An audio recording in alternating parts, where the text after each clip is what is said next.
Welcome to our channel. Today we how to verify reentrancy risks with Mythril easy tutorial step by step clearly.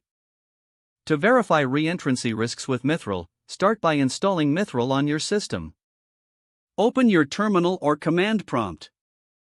Make sure you have Python installed, as Mythril requires it. Install Mythril by using the command pip install Mythril. Once the installation is complete, ensure Mythril is working by running myth version. Prepare your smart contract for analysis by creating a .sol file.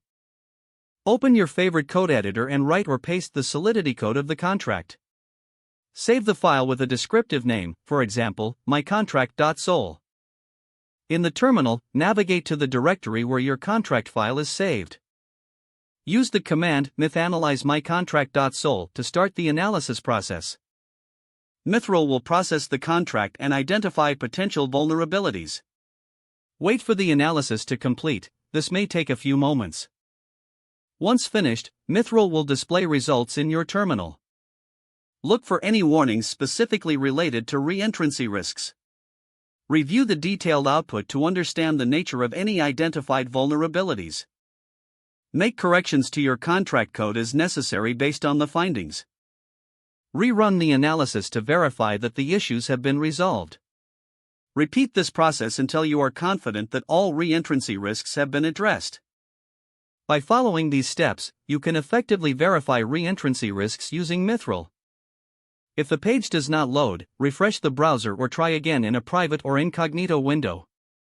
Make sure you are using the correct email address, then retype it carefully to avoid small typos. If your password is not accepted, use the reset option and create a new strong password you can remember. Check your spam folder for verification or security emails, then complete any requested confirmation steps. Enable two-factor authentication if available to improve account security and reduce unauthorized access risk. After signing in, review your profile details so your contact information and settings are accurate and current. If you see an error message, note it down and try again after restarting your device and internet connection. Log out when you finish, especially on shared devices, to keep your account and payment information secure. If the page does not load, refresh the browser or try again in a private or incognito window.